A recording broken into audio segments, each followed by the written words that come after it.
আজকে বানাবো শাক দিয়ে চিকেন মানে পালক চিকেন।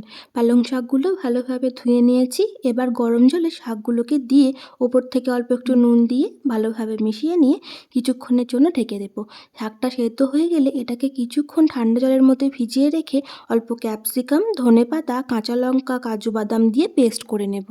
এবার চিকেনটাকে ম্যারিনেট করব। তার জন্য 1 চামচ নুন, 1 চামচ ধনের গুঁড়ো, অল্প হলুদ গুঁড়ো, 2 চামচ টক দই ও 1 চামচ ঘি দিয়ে ভালোভাবে মিশিয়ে নিয়ে পালং শাকের পেস্ট থেকে 2 চামচ দেব ও 2 চামচ ময়দা দিয়ে ভালোভাবে মিশিয়ে নিয়ে 1 ঘন্টার জন্য ম্যারিনেট করব। সাদা তেলে অল্প একটু বাটার দিয়ে 5 মিনিটের জন্য চিকেনগুলোকে হাই ফ্লেমে ভেজে নেব। ওই তেলের মধ্যেই দেব রসুন কুচি, আদা কুচি, কাঁচা লঙ্কা কুচি। এগুলোকে একটু ভেজে নিয়ে পেঁয়াজ কুচি দিয়ে দেব। পেঁয়াজটাকেও অল্প ভেজে নিয়ে রসুন বাটা ও টমেটোগুলো দিয়ে দেব।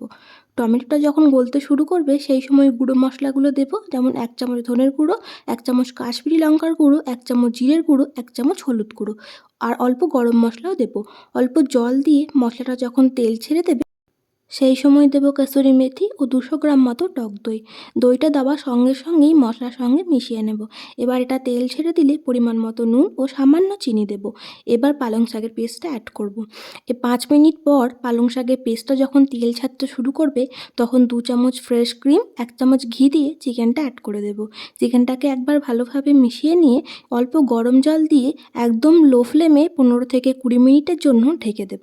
চিকেনগুলো সেদ্ধ হয়ে গেলে 1 চামচ ঘি, অল্প ফ্রেশ ক্রিম ও 1 চামচ গরম মশলা দিয়ে আরও একবার ভালো করে মিশিয়ে নিয়ে কিছুক্ষণের জন্য ঢেকে দিলেই পালং চিকেন একদম তৈরি। রেসিপিটা আমি প্রথমবারের জন্য বানাচ্ছি, একদম নিজের মতো করে বানানোর চেষ্টা করেছি। আশা করছি রেসিপিটা আপনাদের ভালো লেগেছে।